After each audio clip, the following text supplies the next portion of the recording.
Mesdames, Messieurs, chers amis, bonjour, je vous souhaite la bienvenue et j'ai l'immense plaisir de présenter Cynthia Fleury. Cynthia Fleury qui porte autant de casquettes que j'ai bien peur de m'emmêler les pinceaux dans la présentation, mais heureusement, elle m'a promis de m'aider si c'était le cas. Donc déjà, elle est philosophe et psychanalyste.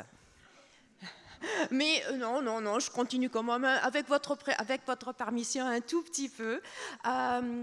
Et elle enseigne donc la philosophie, et surtout la philosophie politique, si je ne me trompe pas, donc au Conservatoire des Arts et Métiers à Paris-Mines, et elle est titulaire de la chaire de Humanité et Santé à l'hôpital Sainte-Anne. Donc vous voyez vraiment que par son exercice professionnel, elle conjugue donc ces deux pôles principaux d'intérêt, mais vous la connaissez sans doute aussi des médias par sa tribune hebdomadaire dans l'Humanité, mais aussi par de nombreuses interventions dans d'autres formes médiatiques, ou ce qui est plus probable encore, par un ou plusieurs de ces très nombreuses publications et livres dont je ne citerai que quelques-uns justement pour situer un petit peu mieux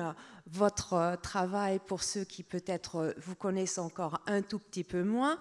Donc, vous avez débuté donc, par la publication d'un livre issu de votre thèse sur la métaphysique de l'imagination. Ensuite, vous vous êtes penché quand même sur un des grands problèmes de notre société actuelle, donc le dialogue avec l'Orient. Et déjà, là, le titre montre que c'est le dialogue avec, pas entre deux, mais vraiment le avec. Suivi justement d'un livre sur une vertu qui est peut-être une des plus importantes, la tolérance, mais le titre du livre, Difficile tolérance, montre déjà tout l'enjeu. Je pense qu'aujourd'hui, nous parlerons plutôt de vos trois derniers livres, qui sont les pathologies de la démocratie. Donc là, vous voyez déjà cette double casquette, donc de philosophe politique et de psychanalyste, suivi de La fin du courage, et si on peut penser que La fin du courage soit un livre défaitiste, détrompez-vous parce que le sous-titre est bel et bien La reconquête d'une vertu démocratique, et la toute dernière publication sous forme de livre, ce sont les irremplaçables. Donc, la première question donc, que je me permets de vous poser, c'est justement cette double casquette qui enrichit et qui nourrit bien sûr votre travail. Est-ce qu'il le rend plus difficile ou est-ce que c'est peut-être aussi la condition sine qua non? Alors merci d'abord bonjour à tous. Je suis quand même très heureuse d'être avec vous. J'ai eu juste avant de répondre à cette question la chance ce matin de découvrir mieux Pau, d'où pardonnez-moi un léger retard parce que j'étais au Halles, et quand on va au Halles, voilà, je vois que vous connaissez aussi les Halles, ben on a envie d'y rester. Et c'est drôle parce qu'on était donc le petit groupe.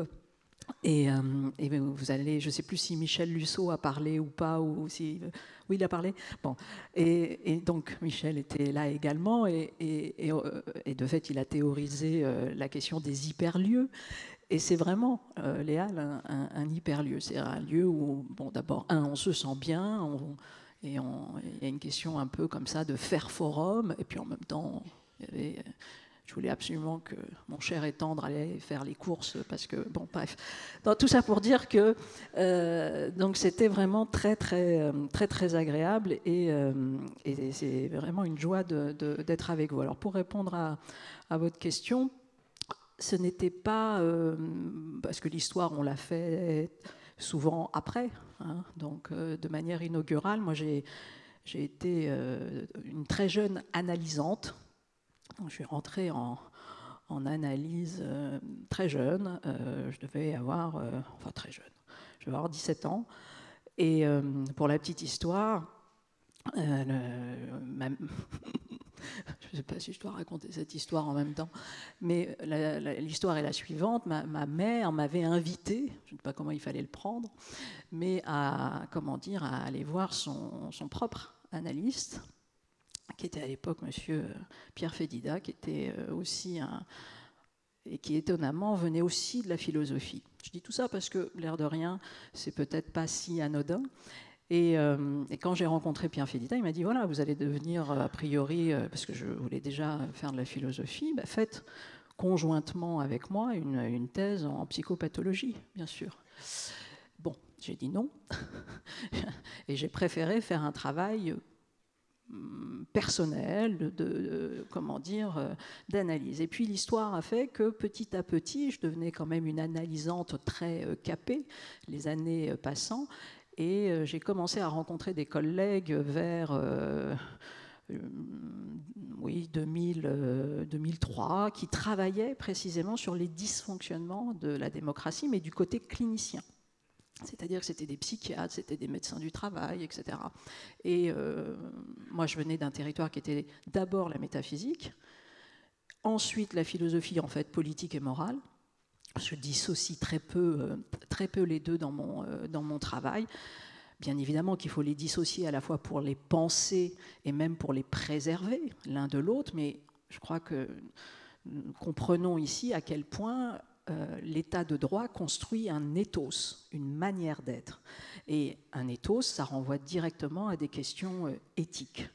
Et donc elles sont pour moi constitutives, et c'est pour ça que petit à petit j'ai commencé à travailler sur la question de la probité de la vie publique, sur la question de la régulation démocratique portée par les citoyens, sur le fait aussi de comprendre que l'État, et notamment en France, parce que nous avons un pays extraordinairement centralisateur et puis avec une conception très particulière de l'État comme grand garant des droits des citoyens, ce qui n'est pas le cas dans tous les pays du monde où beaucoup de sociétés se sont construites contre l'État. Ce n'est pas le cas français, en tout cas sur la dernière partie de son histoire. Et donc, moi, mon travail était plutôt de dire, bien sûr, mais ce qui m'intéresse, c'est de penser le peuple comme grande institution, et pas simplement comme force de contrainte ou plébiscite ou vote, mais c'est d'aller un peu plus loin dans qu'est-ce que c'est véritablement le gouvernement par le peuple, sans basculer pour autant dans la démocratie directe. Donc c'est pas simple, c'est une combinaison comme ça de démocratie représentative et participative. Et puis conjointement, comme je rencontrais ce monde clinicien, petit à petit, j'ai vu, et puis j'ai basculé en devenant moi-même analyste, j'ai vu en fait le lien absolument tangible, mais que chacun peut vérifier dans sa vie tous les jours, qui se mettait en place entre un individu et l'état de droit, et notamment par rapport à sa santé. Et c'est vrai que j'ai commencé à travailler sur, bien sûr, les dysfonctionnements de la démocratie, les pathologies, etc., mais aussi un grand monde bouleversé ces dernières 30 années, et on a vu hier aussi avec Cohen, voilà, que ça fait à peu près 20-30 ans qu'on a une vague, même au-delà, une vague néolibérale, conservatrice très très forte, qui s'abat à la fois sur notre état de droit en le d'une manière, on va dire ça comme ça désubstantialise, ça enlève véritablement la substance de l'état de droit qui est pour moi l'état social, et ça divise comme ça, comme si un état de droit pouvait exister sans état social. On voit bien que non. Et puis par ailleurs, dans le monde du travail, chacun, monde privé, monde public, puisqu'il y a là aussi une porosité assez forte. Le néo-management a attrapé quasiment tous les territoires du travail. Et là aussi, vous avez un phénomène d'érosion, pour ça que j'ai parlé de découragement, d'érosion de soi, d'érosion et puis de précarisation des statuts très fortes qui, bien évidemment, vient impacter la santé des individus. Et dernier point, pour renvoyer tout de même à notre petit intitulé qui est « La démocratie peut-elle guérir ?» où pouvons-nous guérir la démocratie, parce qu'on pourrait s'amuser à faire, bien évidemment, un va-et-vient avec les deux questions. L'enjeu, c'était de dire, voilà, attention, quand vous avez un état de droit qui, tous les jours, se dissocie à ce point-là de son état social, vient chosifier les individus, en tout cas leur donner le sentiment d'être désingularisés, d'être remplaçables, etc., vous ne faites pas simplement que détruire la santé des individus. Vous détruisez par effet rebond l'état de droit, ce qui a été un tout petit peu moins travaillé. Pourquoi ? Parce que tout simplement, et on le voit très très bien en clinique, quand un individu est à ce point-là découragé, déprimé, comme disait Christopher, lâche, il devient un moi minimal, hein, donc il y a une espèce de repli comme ça, mais il n'y a pas 46 000 façons de résister à cela. Soit il y a un passage à l'acte, entre guillemets, contre les autres, et donc ça va être la question de la violence ou du ressentiment et de la bouc émissérisation d'autrui, soit c'est un passage à l'acte contre soi-même, et ça va être un dépérissement, ça va être une déprime, dans le meilleur des cas, un burn-out, etc., etc. Donc dans les deux cas, vous avez un individu qui n'est plus capable d'aller s'investir politiquement parlant pour restaurer et rendre durable l'état de droit. Bien sûr, de façon, comment dire, un peu comme ça, en traçant un grand trait, parce que heureusement, qu'il y a toujours des individus, parce que nous ne sommes pas égaux, comment dire, à l'instant T par rapport à nos vulnérabilités, etc. Donc bien sûr qu'il y a des poches comme ça de résistance, mais le grand trend, la grande tendance, c'est plutôt le fait que nous n'avons plus en nous les ressources qui sont celles de l'individuation, qui sont celles d'un sujet, comment dire, soigné, en bonne santé. Nous n'avons plus ces ressources-là pour protéger la durabilité de l'état de droit. Et justement, pour cette question, si on peut guérir les démocraties, là, dans votre livre sur les pathologies de la démocratie, où vous retracez d'abord d'une manière extrêmement intéressante l'histoire de la démocratie française, de la Révolution à nos jours, pour venir ensuite aux différentes pathologies, dans ce livre qui a quand même déjà, si j'ose dire, 13 ans, il y a un tout petit chapitre, mais que je trouve absolument visionnaire, quand vous parlez de l'histrionisme. Et donc, justement, là, je pense que c'est exactement cette pathologie qui a absolument pris le dessus. Alors, effectivement, donc le livre est ainsi fait qu'il y a une première partie, effectivement, qui essaye de rappeler tout simplement, et je ne suis pas une historienne, donc c'est à grands traits, c'est des intuitions comme ça un peu paradigmatiques, mais qui quand même expliquent la spécificité de la démocratie française. Donc même si nous avons depuis toujours, comme beaucoup d'autres, une vocation universaliste, il s'avère que il y a une spécificité qui est la nôtre, qui est posée dans tous les textes, qui est que la démocratie française est une république. Bon, et qu'à un moment donné, ça veut dire quoi ? Ça veut dire que quand des années après, des siècles après, vous prenez le parti d'aller détricoter la République, de mettre en danger la République et ses piliers, et puis toutes ces conceptions de solidarité, etc., et pas simplement de solidarité, de choses communes pensées ensemble, vous vous retrouvez face à une démocratie qui ne sait plus être une démocratie, puisqu'elle a été viscéralement portée par la République. Et donc de dissocier les deux n'est pas si simple pour, encore une fois, le cas français, ce qui n'est pas le cas américain ou ce qui n'est pas le cas... Bon. Donc ça revient là-dessus et sur nos grands antécédents. Et puis après, ça fait une liste, comme ça, en essayant de dire, tiens, quelles sont les pathologies ? Bon. Et la question du charisme, pour la question du charisme en politique, là aussi, que ce soit qu'elle ait été traitée chez Max Weber, si on prend récemment, ou si on va chez Machiavel, qui absolument est un des grands penseurs du charisme, la réputation, le prestige, qui est absolument indissociable du leadership, etc. Bon, donc ça, on a toujours eu une prime, si vous voulez, au charisme. Faire de la politique, ça nécessite cela. La question, c'est de savoir si aujourd'hui nous travaillons avec ce charisme dans une version, si j'ose dire, capacitaire. Pardon, je n'ai pas entendu, il y a quelqu'un qui me parlait, mais je ne sais pas. Bon. Si on avance là-dessus de façon capacitaire, on utilise ce charisme du politique pour nous emmener vers quelque chose, ou si on est dans une espèce d'agitation permanente où on mélange un tout petit peu tout, et Richard Sennett, qui est un sociologue actuel, avait parlé de charisme incivil.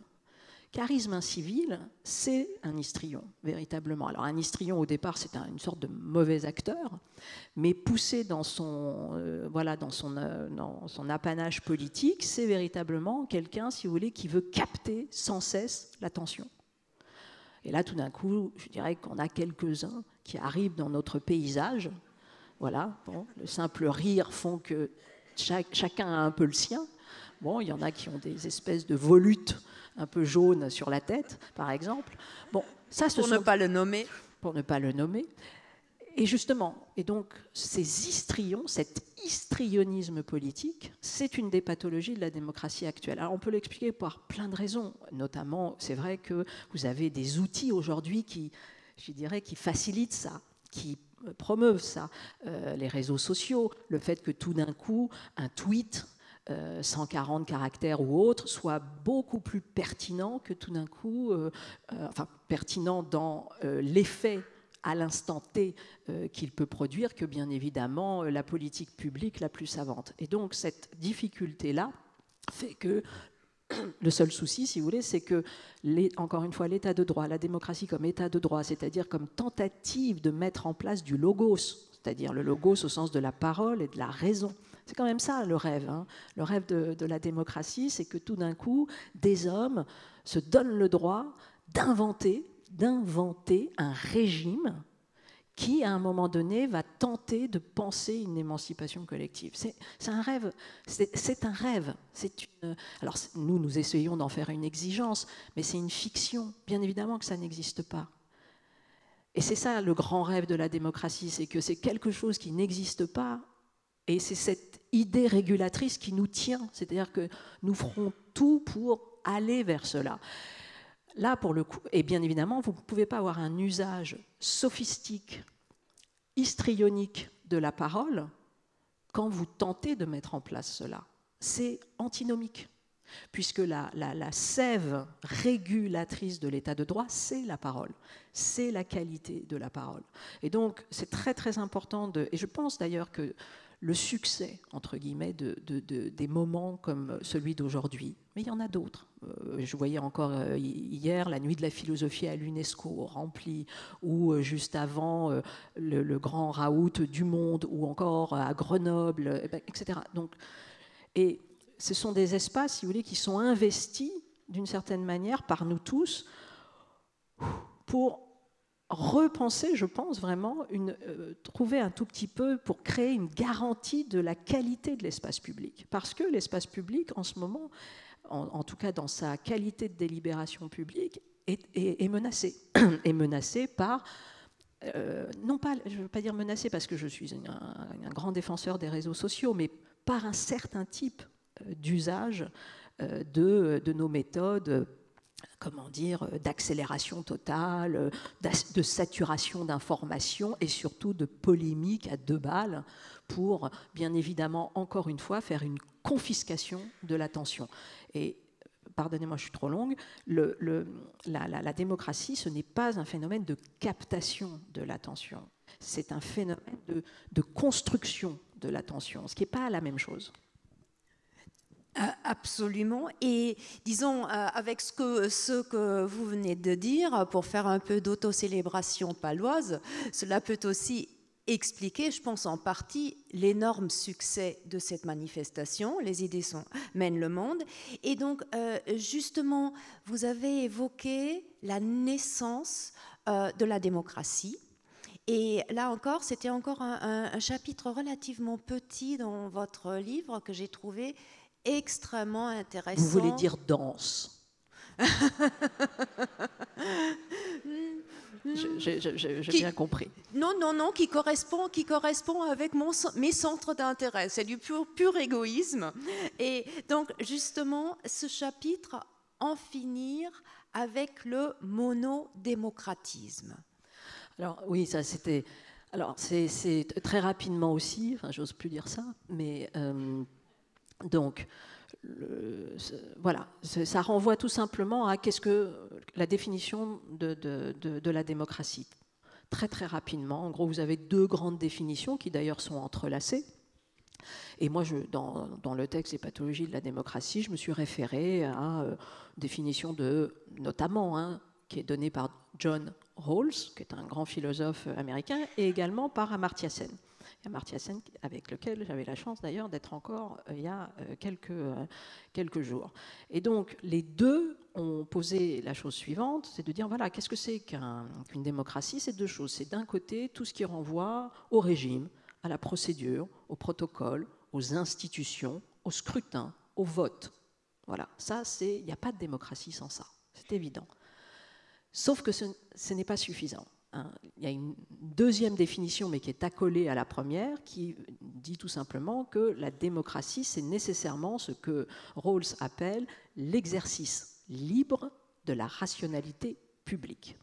En d'autres mots, la délibération publique. Et que donc, à ce moment-là, toutes les démocraties qui ne viennent pas construire, consolider, restaurer, densifier, alimenter, etc., l'espace critique, c'est-à-dire la possibilité pour la démocratie de penser ses propres conditions, parce que c'est ça en fait.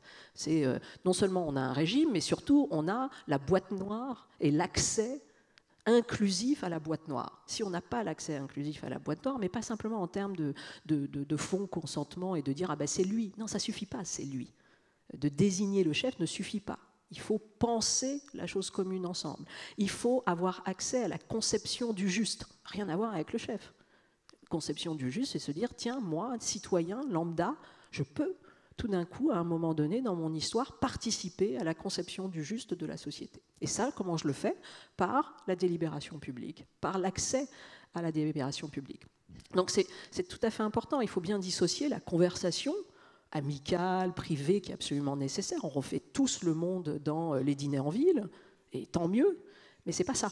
Là, on parle d'un espace qui est commun, avec un certain type de règles, une normativité qui est mise en place. C'est pour ça que quand on voit ce que on nous présente comme débat, en nous disant bah, si, c'est un débat démocratique, ils arrivent, il n'y en a pas un qui s'écoute, ils hurlent, ils racontent n'importe quoi. Non, ce n'est pas un débat démocratique. C'est un débat éventuellement qui peut aller dans un dîner, mais pas dans l'espace public. L'espace public, c'est un certain type de règles. Pourquoi? Parce qu'on a un but à la fin, c'est de fabriquer quelque chose avec ce qui a été disserté, échangé là.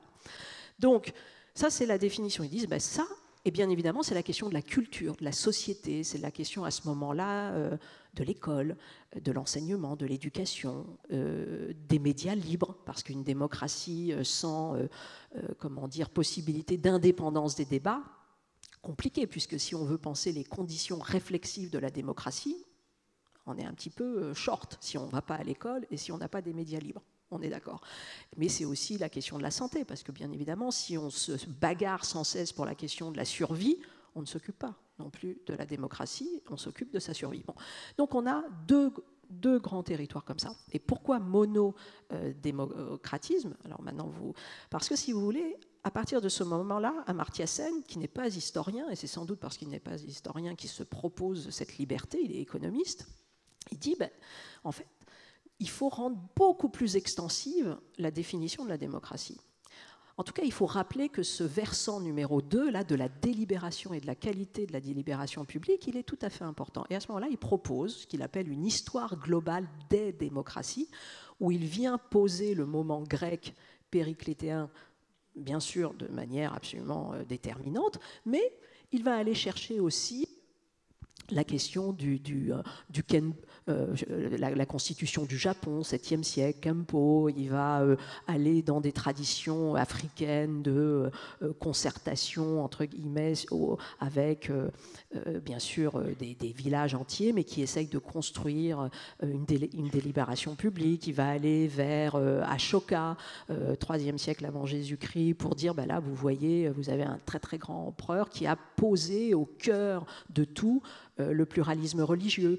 Et c'était donc c'est pas rien, c'est tout à fait déterminant. Au XVIe siècle, Akbar, qui là aussi pose comme grand principe structurant entre guillemets de la communauté des hommes la tolérance religieuse, alors qu'au même moment on brûle Giordano Bruno sur le Campo di Fieri. Bon, donc tout ça pour dire que il a essayé de dire tiens, pourquoi on n'essayerait pas de mettre en place une histoire globale des démocraties, tout en montrant bien évidemment leurs différences, mais en essayant aussi de montrer que l'endogène de chaque culture essaye aussi d'inventer quelque chose, et surtout ça nous rappelle qu'à partir du moment où vous venez dans un territoire et que vous imposez par en haut la question du vote, et l'obligation de faire des élections libres, par exemple, ce qui est un principe absolument non négociable dans la démocratie, qu'est-ce qui se passe? Si l'endogène local n'a pas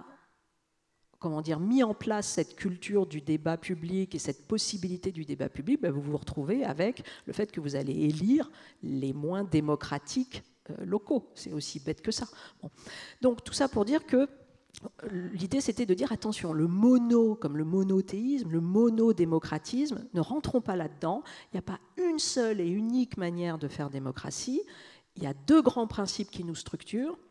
Il faut donc les respecter, mais après, il y a toute la diversité des hommes et des femmes pour véritablement inventer la juste démocratie qui leur correspond. Et justement, c'est pour cela que je trouvais ce chapitre tellement intéressant, parce que c'était une façon quand même de penser qui nous permet aussi de comprendre des dysfonctionnements pour ces démocraties qui ont été pas vraiment implantées, mais octroyées. Et dont les problèmes de la démocratie et dont les façons éventuellement de la guérir ou de l'aider à mieux se porter. Vous avez déjà évoqué justement la question de l'individuation qui se trouve dans les 3 livres, mais qui est, si j'ai bien compris, un petit peu au centre du plus récent. Et prof de lettres que je suis, je vais quand même citer une petite phrase. Donc, l'individuation demeure pour le populisme un concept bien trop abstrait. Donc je pense que là on revient à cette histoire des histrions, et peut-être aussi pour ma culture à moi, cette distinction que vous faites entre individuation et individualisme. Oui, alors là aussi très rapidement, dans les pathologies de la démocratie, je renvoie à... C'est comme ça que j'ai relu, entre guillemets, Tocqueville, et déjà lire, c'est interpréter, mais alors relire, vous imaginez. Donc, et Tocqueville, pour moi, est un auteur qui a posé les premières grandes équations de travestissement des principes démocratiques. Et en somme, une équation de travestissement des principes démocratiques, chez Tocqueville, c'est celle-ci, c'est qu'un principe devient une passion. Voilà. Très naturellement, un principe va devenir une passion, et en l'occurrence, par exemple, le principe de la liberté, principe d'autolimitation, de responsabilisation, enfin, voilà, devient une passion de la liberté qui confine à la toute-puissance. Pareil pour l'égalité et l'égalitarisme, qui ne sont pas du tout des choses similaires. Et, entre guillemets, le principe d'individuation, qui est la construction, l'émergence d'un sujet, mais bien évidemment, qu'est-ce qui est au cœur de l'individuation? Et ça, à la fois la philosophie et la psychanalyse le partagent, c'est la question du manque. C'est-à-dire que ce qui constitue un sujet, c'est la conscience de son manque. Il est manquant. Donc il est manquant, ça veut dire qu'il est manquant par rapport d'abord à l'existence de l'autre, et il est manquant par rapport au fait qu'il y a un monde et qu'il n'est pas monde. Et là, on a à peu près un individu qui, conscient de ses limites intrinsèques, certes, va chercher toute sa vie à les sublimer, mais pas à les nier, pas à rentrer dans un rapport de dénégation, qui bien évidemment vire à un comportement psychotique. Bon. Donc l'individualisme, à un moment donné, c'est petit à petit l'effacement, comme ça, du manque. C'est-à-dire de se croire, de basculer dans une illusion que l'alpha et l'oméga de la société, c'est moi, tiens, tout compte fait, que, tiens, la question de l'émancipation collective, nécessairement connectée à mon émancipation individuelle, non. Non, non, moi je peux totalement créer une émancipation individuelle déconnectée des autres. Non.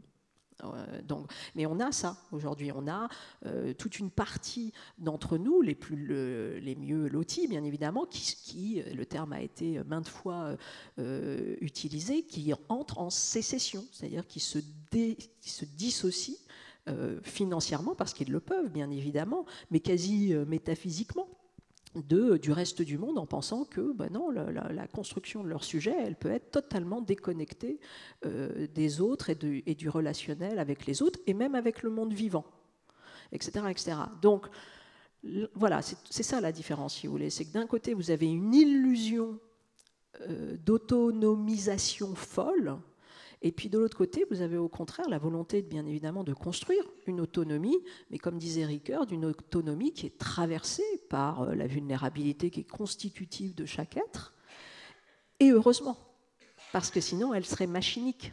Elle serait machinique et à ce moment-là, elle serait coupée de son interdépendance avec les autres et elle serait inhumaine.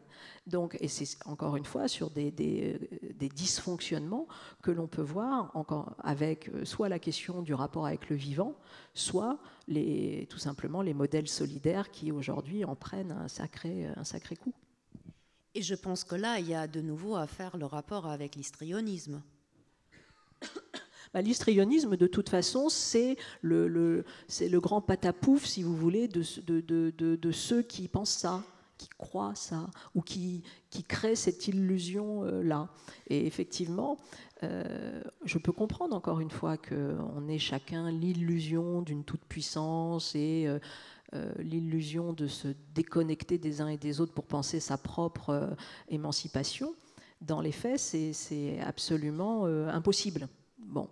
Et ce qui est assez étonnant, c'est que petit à petit, comme on a ces dernières années quand même détruit, enfin pas détruit, mais on a mis en danger encore une fois cet ethos, cette manière solidaire que nous avons d'être ensemble, par un subterfuge très simple. Après 1945, là aussi c'était tout à fait bien narré hier par Cohen, mais après 1945 et même avant, vous avez le fait de dire qu'il n'y a pas d'état de droit sans état social, voilà, que la boucle est bouclée en termes de démocratie et de régime intéressant pour nous quand précisément les deux sont entrelacés. Et donc vous allez avoir ce grand rêve, certes de la croissance, etc., mais surtout un rêve d'émancipation, et donc une société dont le pilier est l'émancipation et la protection sociale. C'est la question de l'inconditionnalité de la sécurité sociale, etc. Très bien. Aujourd'hui, c'est pas ça. Aujourd'hui, vous avez une société dont le pilier structurant, c'est la société de consommation, pas la société de protection sociale. Ça n'a quasiment d'ailleurs plus d'enjeu. C'est quelque chose qui est loin des gens. Et bien évidemment, et face à la protection sociale, qui est totalement périclite, qu'est-ce qu'il y a ? Il y a la sécurité, qui est bien évidemment pas l'inverse de la sécurité sociale, mais si, quasiment. Quasiment, pourquoi ? Parce que quand vous venez, si vous voulez, consolider la protection sociale, vous consolidez la pacification des relations entre les uns et les autres, la relation de confiance, donc ce qu'on appelle le common decency, la décence commune, donc tout ce qui vient réguler une société et qui vient la maintenir ensemble. Et donc, elle est moins violente, elle est moins interagissante de manière, agressive, etc. Quand vous coupez ça et que vous faites croire que vous allez matérialiser, entre guillemets, l'émancipation, c'est-à-dire vous oubliez l'émancipation, mais en gros, je vous donne un écran TV, bon c'est pas tout à fait la même chose, mais après tout, pourquoi pas ? C'est ce rêve-là. Donc, et donc, vous allez avoir hyper-consommation et hyper-sécurité. Voilà. et aujourd'hui, on est dans ça. On est dans le fait qu'on a lâché, si vous voulez, l'éthique comme mode constitutif de nos sociétés et qu'on s'est dit, tiens, la technique et l'économie de marché, et la marchandisation du monde vont faire société. Mais non, ça ne fait pas société. Ça fait autre chose, mais ça fait éventuellement le monde de croissance délirant qu'on a, c'est-à-dire totalement avec là aussi les écarts qu'on a listés hier, mais ça ne fait pas société au sens arendtien du terme de monde commun. Mais ce qui est terrible, c'est que de plus en plus, cette idée de faire monde commun, je ne suis pas si sûre que ça, qu'elle reste inspirante pour tout le monde. Disons, après ce constat,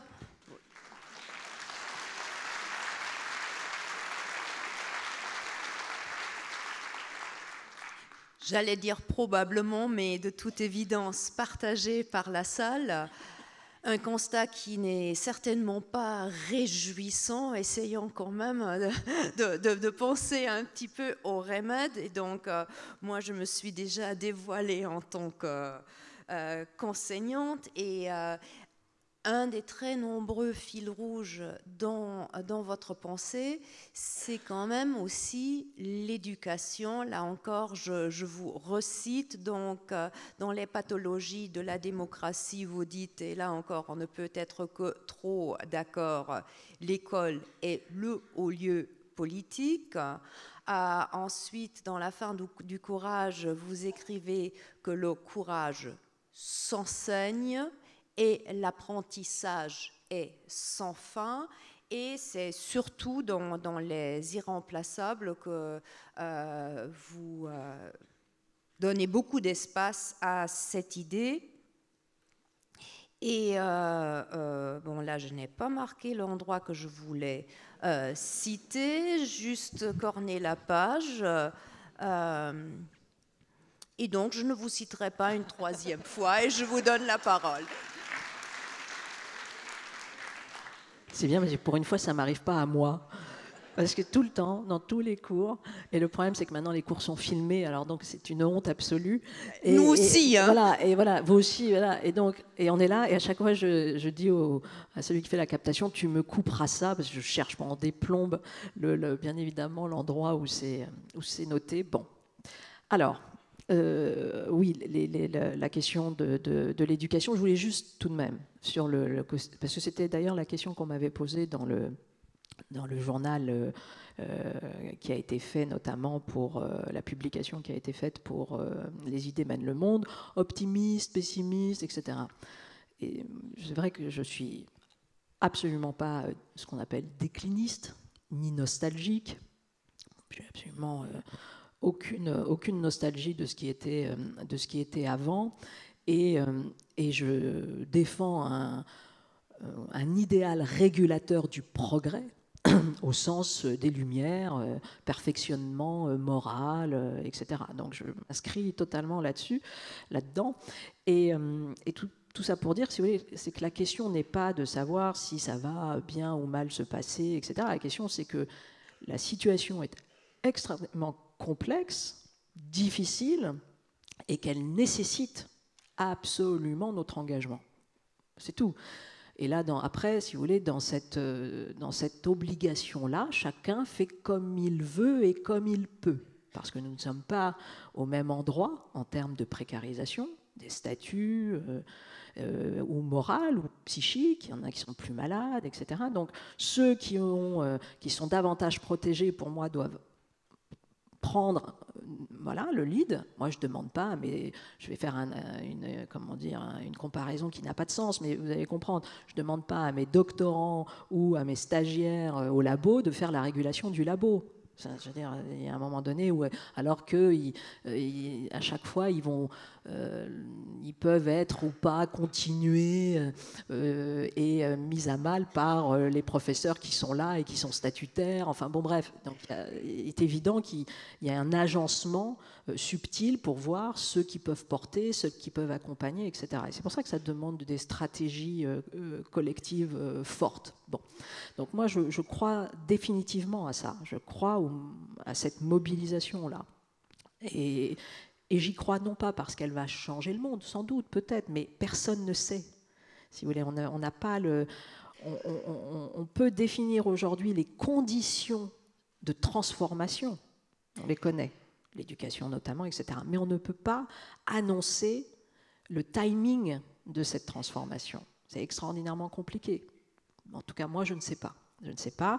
Et donc, la seule chose que je peux éventuellement faire, c'est dire, tiens, j'ai identifié un certain type de conditions de transformation, et ça, en revanche, essayons de les mettre en place, à quelque niveau que ce soit, tant pis, je ne peux pas travailler sur des échelles internationales, mais travaillons, c'est pas grave, sur des échelles même locales, et mettons en place ces conditions de transformation, et à un moment donné, quelque chose de toute façon se passera. Je ne sais pas quoi, mais quelque chose de plus régulateur se passera. En tout cas, je suis comme Pascal, ce pari-là. La question de l'éducation, c'est la base, et chez moi, mais la question du soin, c'est la base aussi. Quand j'ai mis en place les chaires de philosophie à l'hôpital, ça renvoyait à ça. C'était de sortir, si vous voulez, de cette idée du soin comme assistanat, comme, comment dire, visée sentimentale du monde. Alors, vous voyez ce que je veux dire, ah, mais bien évidemment, mais vous êtes une femme. Bon, moi, je veux rappeler aux uns et aux autres que j'ai très très peu de responsabilité dans cette histoire d'être une femme. C'est quand même, bon, c'est vraiment très très peu de part. Donc tout ça pour dire, si vous voulez, que là l'enjeu c'est le soin. Alors les anglo-saxons parlent du care, mais le care, la curiosité, tout ça c'est la même racine. C'est la question de l'attention, c'est la question donc de l'attention aux choses, donc la connaissance, de l'attention aux êtres, donc bien évidemment les questions solidaires, d'empathie, de cohésion sociale, etc. Et c'est le même continuum. Et ce même continuum, si vous voulez, il se joue très très tôt. Il se joue très très tôt dans l'enfance, bien sûr, il se consolide avec l'école, mais il se consolide tout au long de la vie. Le premier grand geste pour moi, c'est vrai politique, c'est l'éducation. Ce n'est que l'éducation. Et sans cesse. Il n'y a pas un moment où, tiens, ça s'arrête, ça se modifie. On n'apprend pas les mêmes choses. Et puis surtout, à partir d'un moment, très souvent, on est soi-même le relais transmetteur. C'est-à-dire qu'on va apprendre et on va nécessairement transmettre. Alors que quand on a 3-4 ans, et encore, je vois de plus en plus les écoles se saisir de cet outil méthodologique qui est ce qu'on appelle les assemblies, c'est-à-dire qu'ils mettent les enfants ensemble et vous avez les grandes sections vis-à-vis des petites sections ou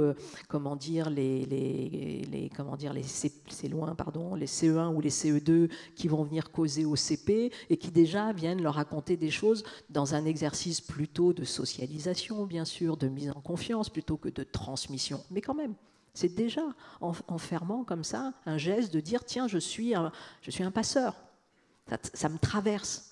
Et il faut que les choses me traversent. Donc l'éducation, c'est vrai que c'est c'est le grand geste politique. Et moi, j'ai essayé de, bien sûr, en tant que professeur, de faire ça. Bon. Et pour vous dire que ce n'était pas gagné, parce que moi, je ne voulais pas enseigner.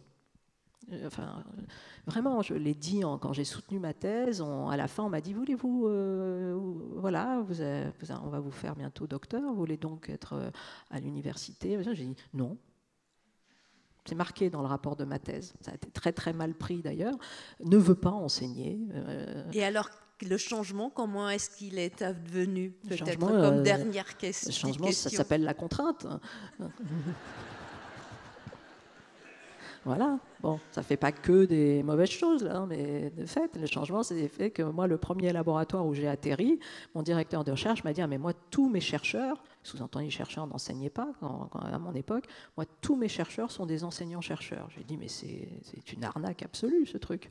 Je viens ici précisément pour disparaître, faire mon travail tranquillement, et on va me renvoyer, en séminaire doctoral pour faire le cours à la place de l'autre. C'est aussi ça. Hein. Bon, donc non, mais et puis heureusement, voilà, on comprend que ça fait partie à la fois de certaines obligations. L'enseignement, c'est très très riche, ça c'est vrai, mais c'est très exigeant. Et quand vous avez des velléités de vanité comme moi et où vous voulez absolument écrire, c'est terrible parce que vous avez votre énergie qui est Ça mangée. prend du temps. Voilà, qui est mangée par ça et c'est parfois pas simple. Mais en revanche, si j'oublie ma vanité, il est évident que la question de l'enseignement, c'est le pilier de tout. De tout. Donc, et voilà. Et quand j'ai voulu créer un outil, j'avais la possibilité de mettre en place des chaires de philosophie. C'était assez classique d'ailleurs à l'université, mais de par mon histoire personnelle et puis aussi en regardant simplement le monde qui était autour de moi, je me suis dit voilà, la chaire de philosophie, je pense qu'elle aura davantage sa place, en tout cas aujourd'hui aussi, peut-être pas plus, mais aussi à l'hôpital, dans un lieu précisément du soin, qui doit restaurer ce soin, cette humanisation des soins. Et la chaire aujourd'hui existe dans différents endroits et elle porte cet enseignement des humanités et de la santé. Merci beaucoup, Cynthia Fleury, d'avoir répondu à mes questions.